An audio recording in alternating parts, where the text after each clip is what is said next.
सरकार यदि नहीं सुनती तो आने वाला दिन में हम लोग भी हेमंत सोरेन के सम्मच में हम लोग भी आत्मदाह या फांसी लगाने का काम करेंगे। बीते 3 साल में अभी तक एक भी वैकेंसी नहीं आई और जो पुरानी वैकेंसी वो अभी तक क्लियर नहीं हुई। और यही हेमंत सोरेन भैया जी थे, जब सत्ता में आने से पहले हम लोग को वादा किए थे कि जितनी भी पेंडिंग रिजल्ट है सबसे पहले क्लियर करेंगे। ये पल्ला झाड़ने का काम जितने भी मंत्री विधायक हम लोग को बेटा बोल के जो ठग के भेज देते हैं ना, मुख्यमंत्री को बोला जाए तो झूठी वादे में इनको नोबेल पुरस्कार देना चाहिए।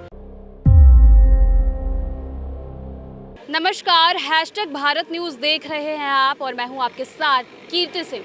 और इस वक्त आप देख सकते हैं कि मैं सड़क पर बैठी हुई हूं और यही स्थिति झारखंड के तमाम युवाओं की है जिन्हें रोजगार के लिए राजधानी रांची के सबसे वीआईपी क्षेत्र कहे जाने वाले कांके रोड के मुख्यमंत्री आवास के बाहर इस तरीके से सड़क पर बैठना पड़ रहा है।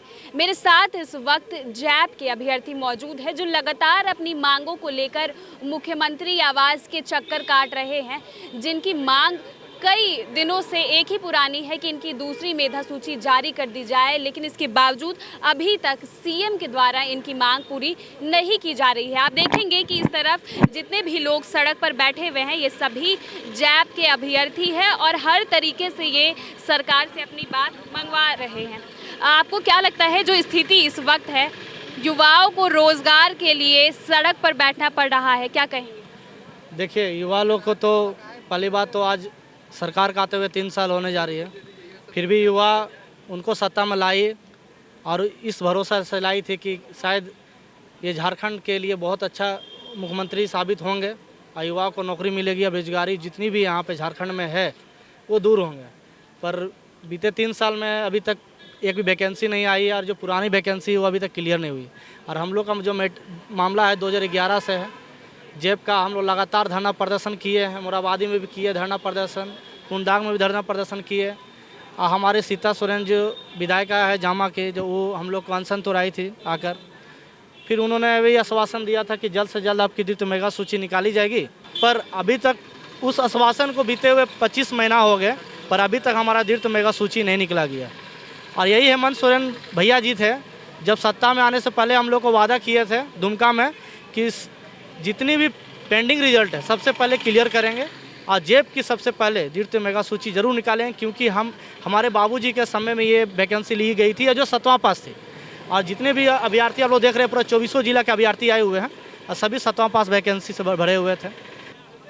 और अभी तक जितने भी मंत्री ने आश्वासन दिया सारी झूठा, और अभी तक कैबिनेट जितनी भी कैबिनेट हुआ जेब का कोई मैटर कहीं से हम लोग को सुनवाई में भी नहीं आई है। पिछली बार भी जब कैबिनेट की बैठक होनी थी तब इसी तरीके से आप लोग गए थे, कई मंत्रियों से मुलाकात की थी आपने, आपको लगा था कि आपके मुद्दे को अगर सीएम नहीं उठाएंगे तो कई मंत्री उठाएंगे, लेकिन क्या फ़ायदा हुआ, उससे क्या मिला?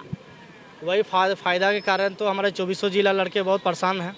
और कैसे करने मतलब जैसे कैबिनेट जब होती है तो हम लोग के जितने भी झारखंड के युवा हैं सभी एक हफ्ता से पहले यहाँ पे आ जाते हैं 24 जिला से। यहाँ पे रहने को दिक्कत है, खाने को दिक्कत है, सभी लोग आप चेहरा देख सकते हैं कितना गरीब घर से है, फिर भी ये सरकार को सुनाई नहीं दे रही है हम लोग को।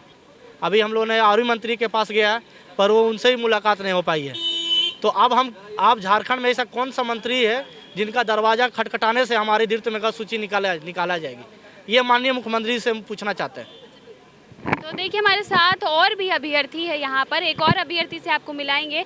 आपने कहा था कि पिछले बार जब आप मंत्रियों से मुलाकात करने गए थे तो आप बड़े प्यार से बता रहे थे कि मंत्री कह रहे थे कि बेटा जाओ तुम्हारा काम हो जाएगा, बहुत बेटा बेटा कहकर आपको कह रहे थे कि बेटा चिंता मत करो, बेटा काम हो जाएगा। कहाँ गए आपके चिंता करने वाले शुभ चिंतक जो आपको बेटा कहकर संबोधित कर रहे थे?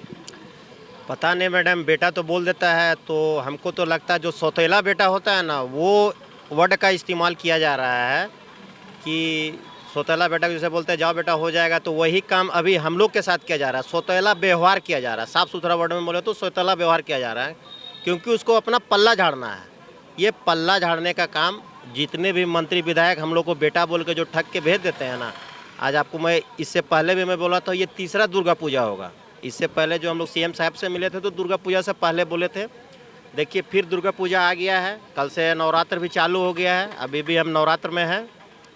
फिर देखिए वही झूठा आश्वासन, अभी भी हम अंदर गए थे मिलने के लिए तो बोले कि मंत्री साहब अभी मिलेंगे नहीं, उनके जो छोटे जो हैं अधिकारी उनसे मिलने के लिए बोले, तो मैं बोला कि मैं नहीं मिलूँगा, मैं वो बोल के बाहर आ गया। लेकिन ये कब तक चलेगा झूठा आश्वासन, ये तो समझ में नहीं आ रहा है। कुछ एक डेडलाइन हम लोग को दीजिए ना सर, कि हाँ कल करेंगे, परसों करेंगे, 1 महीना बाद करेंगे, 6 महीना बाद करेंगे, लेकिन कोई डेडलाइन नहीं, सिर्फ आश्वासन मिलता है कि हाँ काम हो रहा है, तुम लोग का 100% काम है, हो जाएगा, लेकिन कब तक होगा इसका कोई जानकारी नहीं है। अलग अलग ज़िलों से आए हैं यहाँ पर, ऐसी सड़क पर बैठे हुए हैं। आप देख सकते हैं कि ये लोग कहाँ कहाँ से आए हुए हैं सभी लोग, और लोगों से भी जानने की कोशिश करते हैं हम। कहाँ से आए हैं आप? गढ़वा से। गढ़वा से आए हैं। इतने साल से आप लोगों की मांग है, लगातार आप लोग तैयारी कर रहे थे, उसके बावजूद जब परिणाम नहीं मिल रहा, कैसा लगता है? हम लोग तो मायूसी नज़र आ रहा है कि हमारी जो सरकार जो वादा करके आई थी कि हम सरकार बनाएंगे तो सब बेरोजगार को रोजगार देंगे, और हमारे क्षेत्र में भी मान लीजिए अभी मिथिलेश ठाकुर हैं, वो भी हम लोग साथ वादा किए थे कि तुम्हारा जो भी है बाबू हम लोग को जिताओ, हम तुम लोग के काम को फास्ट करेंगे, लेकिन अभी तक कोई काम नहीं हो पा रहा है। हम गिरिडीह जिला से आए हुए हैं। जो पिछले दिनों से लगातार आप लोगों की मांग है, लगता है मुख्यमंत्री जो वादा किए थे वो वादे पूरे करके भूल चुके हैं। नहीं, जैसे कहने का जैसे होता है ना, कहने का तो बहुत कुछ कह रहे हैं, लेकिन एक भी काम इनका सही से धरातल पर ज़मीन में हो नहीं रहा है। आश्वासन पर आश्वासन, लोगों को बहुत मतलब एक झूठी वादा होता है, वो मुख्यमंत्री को बोला जाए तो झूठी वादे में इनको नोबेल पुरस्कार देना चाहिए। चूँकि मुख्यमंत्री इतना हम लोग को बरगला रहे हैं, हाई कोर्ट, सुप्रीम कोर्ट, ई कोर्ट, वो कोर्ट, ऐसे वैसे करते करते आज देखिए मेरा बाल दिखाएंगे आपको। देखिए मेरा बाल जो है ना माथा का झड़ गया, समझे। उम्र करीब हम भरे थे, लगता है 23 साल की उम्र में भरेंगे, अभी 32 साल 30 साल हो गया, समझे उम्र। अब दाढ़ी भी मेरा देखिए पक गया, तो ये उम्र लग रहा है कि पूरा हमको लगता है भर उम्र गुजर जाएगा एक वैकेंसी में।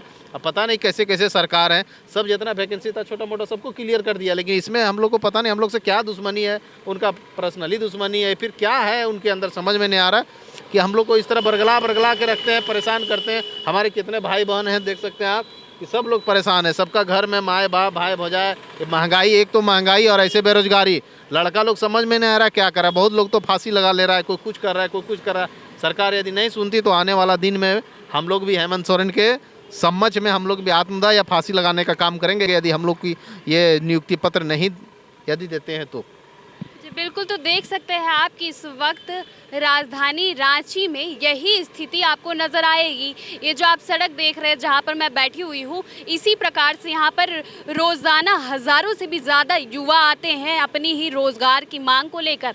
सभी लोगों ने परीक्षा दिया है और उसके बाद भी इनकी मांग पूरी नहीं हो रही है, तो ये आपके लिए भी एक प्रकार से चेतावनी है। आप जो भी इस वीडियो को देख रहे हैं और आगे चाहते हैं कि झारखंड में अच्छी रोज़गार मिले, तो देख लीजिए, अच्छी रोज़गार के लिए आपको भी पहले इसी तरीके से सड़क पर बैठना होगा। उसके बाद लगभग 100 दिन से भी ज़्यादा मुख्यमंत्री हेमंत सोरेन के आवास का चक्कर काटना होगा। उसके बाद अगर मुख्यमंत्री पिघलते हैं तभी आपकी मांग पूरी होगी, नहीं तो इसी तरीके से आप लोगों को आश्वासन पर आश्वासन और तारीख पर तारीख दिए जाएंगे। तो देख सकते हैं कि ये स्थिति न केवल जैप की है, बल्कि तमाम वैसे लोग जिन्होंने परीक्षा दे करके आगे नौकरी के सपने देखे हैं, उनकी स्थिति इसी तरीके से है और उनके सपनों को चूर करने में झारखंड सरकार का बड़ा हाथ नजर आ रहा है।